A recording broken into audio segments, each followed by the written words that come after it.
If you find yourself living and breathing in this current time in history, you're more than likely going to be involved in the fast fashion industry. Whether it's just purchasing a pair of jeans from Cotton On, working a part-time job after school hours at Supre, or even being involved in the production and shipment of these clothes to these stores, you've almost certainly played a part in the modern tragedy that is fast fashion. Oxford Languages defines fast fashion as, quote, inexpensive clothing produced rapidly by mass-marketed retailers in response to the latest trends, end quote. Oftentimes, it can be hard for the average person to discern which stores are included in this definition. So try this. Go into a store 1 week, take a look at the selection. Now if you go there a month later and all the selection has changed, congratulations, you found a fast fashion store. Good on you states fast fashion stores have an, quote, extremely short turnaround time between when a trend or garment is seen on the catwalk or in celebrity media and when it hits the shelves, end quote. Fast fashion is convenient as it is popular. If you need a trendy outfit for a party, you can run down to Alley Fashion half an hour before you're even supposed to be there, blow $30 on a shirt and skirt, and pull it in something unseen before. If you explain this concept to someone living in the Victorian era where they had 2 handmade dresses and maybe a couple of ribbons, I imagine they'd spontaneously combust. It's almost too good to be true. But that's because it is. Behind your impulsive purchase, there are layers of underpaid workers, exploited manufacturers, and even abused children. If you're an average person, you might think this is exclusive to chronically online fast fashion fiends like Shein and AliExpress, but local offenders right here in Australia account for an alarmingly large amount of this. So, what is the relationship between Australian fast fashion brands and the demand and increase in modern slavery? In order to discern why fast fashion is so bad, we first need to look at how a brand should operate. Madeline Pendleton, who is an owner and designer of Tunnel Vision, made a TikTok explaining a brand's whole process. It goes a bit like this. A designer will draw up something called a technical flat. It's exactly what they want the clothing to look like. It shows every single stitch and seam. Next, a grid of all the measurements for every single garment will be made. Then, the designer will put together what's called a tech pack, a compilation of everything they made and send this to a manufacturer. Then there's another designer who will look at the tech pack and send it to a pattern maker who puts together the first sample draft. The manufacturer will also look through all of the fabric choices and decide which one suits best. They send this to someone called a sample sewer who will sew one garment, which is sent to a fit model. A fit model will check to see if the garment fits well and they'll test all the sizes. They'll send this fit back to the designer and manufacturer so that they can be modified and fixed as needed. This process goes back and forth and a garment has about 5 samples before it's been perfected. Now we finally reach production. In production, multiple people work on one garment and each is responsible for their respective part of the piece. For example, one person might be in charge of cutting fabrics from the patterns, you have a different person who is in charge of sewing, you might have one person doing all the buttons and rivets. It's a really lengthy process and it can take months for a single piece to be produced. Fast fashion cuts this process in half. They skip the beginning design part and jump straight to production. Small businesses often fall victim to the fast fashion industry. The designs that they spent months perfecting are taken by better-known companies where they're robbed of all the praise and, more importantly, profit. This is true to brands like Cotton On, but fast fashion brands aren't designers, they're rapacious monopolies. I conducted a survey with senior students from my school as well as Australian teenagers on the internet. In my survey, I took great notice of where people shop. The most popular places to shop were online stores such as Shein, AliExpress, Pretty Little Thing or Fashion Nova. It tied with what I call popular apparel stores like Gander and Tempt. Department stores like Kmart and Target and the Cotton On group followed close behind. As well as this, an alarmingly large number of the respondents were completely unaware of what fast fashion even was. 43% of total respondents either had no idea what fast fashion was or were unsure. Even more alarmingly, 40.9% didn't know its links to modern slavery. Even though this is concerning, it's expected. The teenagers I surveyed were completely unaware fast fashion had any links to modern slavery at all.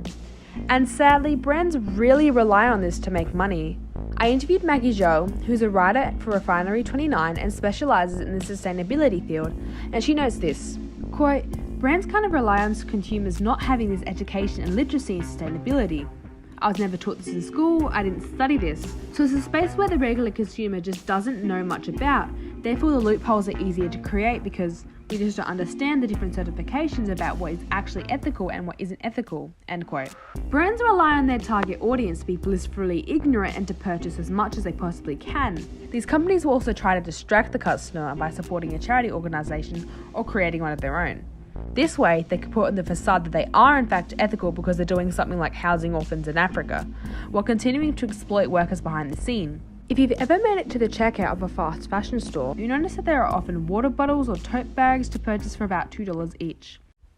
Now, if we look at fast fashion here in Australia, we can tell that they don't match Madeline Pendleton's process. Cotton On usually comes to mind when speculating which of our beloved local brands contributes to modern slavery, forced labour, and their workers on livable wages. Cotton On and all its little store children, Ali Fashion, Supre, Factory, etc., don't disclose where they source their materials from. If a brand is not 100% transparent about how it operates, it's probably not sustainable.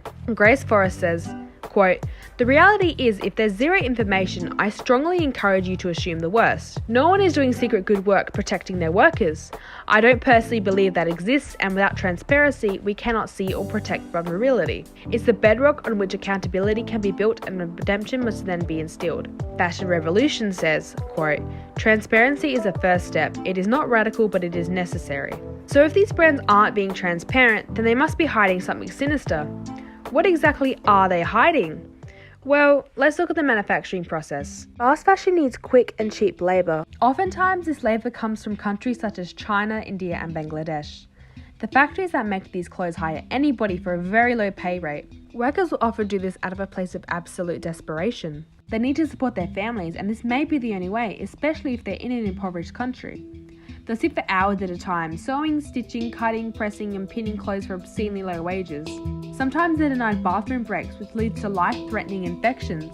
It's reported that most workers are young women, and the level of infection only increases due to lack of sanitation and, unfortunately, sexual assault. Some workplaces force their women to take the contraceptive pill so that they don't get pregnant or to lose their menstrual cycle and they can work for as long as possible. If they're denied a living wage, they can't combat these issues.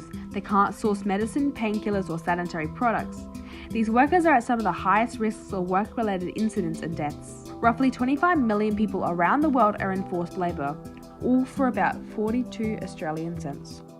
Fast fashion wouldn't be fast fashion if it took 3 months for a single shirt to be in production. They need that shirt and they need it now. The biggest villain in all of fast fashion is the demand. If these workers were paid 42 cents per hour for making a single shirt, that would still be atrociously low. The demand of these companies works these people to the bone, making hundreds of garments every single day, working long hours in unsafe conditions for enough money to buy maybe a handful of rice. An extreme example of how disastrous modern slavery can be, as well as why transparency is crucial, is the 2013 Rana Plaza disaster. The Rana Plaza, which housed 5 textile factories in Dhaka, Bangladesh, collapsed suddenly, killing at least 1,132 people and injuring more than 2,500. Rescuers and investigators dug through rubble to find clothing tags so they could investigate which brands were manufacturing their clothing there. Investigation showed how poorly the plaza was built. It was reported that workers had concerns about deep cracks in the walls and structural issues of the plaza. However, they were still ordered to work. It took less than 90 seconds for the building to collapse. Now we've talked about modern slavery in the manufacturing process, we can now talk about how, unfortunately, it goes even deeper than sweatshop labour. Even how the materials are sourced is a cause for concern. Of course, with these brands, not much is shared about how they get their materials. However, in 2019, Four Corners presented a large expose about Australian brands. Target, Cotton On, Dangerfield, H&M and other brands all source their cotton from Xinjiang, China. Now, there really wouldn't be anything wrong with this cotton if it wasn't produced with forced labour. Yes, even the cotton that fast fashion stores source is made with slavery. Cotton is produced in re-education camps in Xinjiang, China, in the Xinjiang Uyghur Autonomous Region. Re-education camps were most prominent when Communist China was in the Great Leap Forward. At the time, if you spoke out against the communist regime, they'd either kill you or put you in re-education camps. These camps can be comparable to Nazi labour camps where you basically just work until you die of exhaustion. Nowadays, the camps are called vocational skills education camps. The Chinese government has made effort of detaining and forcibly indoctrinating Uyghurs and other Muslim minority ethnic groups, as well as other religious groups, for the purpose of Han Chinese purity. These people are forcefully sent to basically become Chinese mentally through slavery. If the Uyghurs are kept all in one place, there's no longer the threat that the Chinese government fears that Chinese culture is being erased. The UN estimates that 1 million Uyghurs have been sent to these re-education camps. Not only only is this just a complete violation of human rights, it's illegal for Australian companies to source their materials from places like this according to the Modern Slavery Act. However, it seems like these brands always find loopholes because in the end, exploitation is always cheaper. Through continuing to support these labour camps, Australia directly affects modern slavery. In my survey, what I found interesting was that a surprisingly large number of respondents shop secondhand at old shops or thrift stores. This surprised me because there used to be a large stigma, even as little as 10 years ago, around shopping secondhand because only poor people did that. Considering all this, it's sort of become trendy to be sustainable. But what if you can't afford it? The average Australian earns about $1,500 to $2,000 a week. If you have a mortgage or rent, bills, food and other expenses, there's not a lot of room to buy a $50 pure cotton t-shirt. The lower and middle class Australians simply cannot afford to shop sustainably. And unfortunately, there's not much of a way around this because of the way our society works. We live under capitalism, and capitalism thrives on exploitment and overconsumption. It's the only way the higher-ups can make their millions. This is a massive dilemma, but is it so difficult to answer? Companies love to shift the blame to individuals, but they are the one who are exploiting people. It is never the fault of someone purchasing fast fashion every now and again. It will always be people who buy hundreds of dollars worth of clothing with no real intention of wearing them and then tossing them a week later. People that can afford to shop sustainably just don't.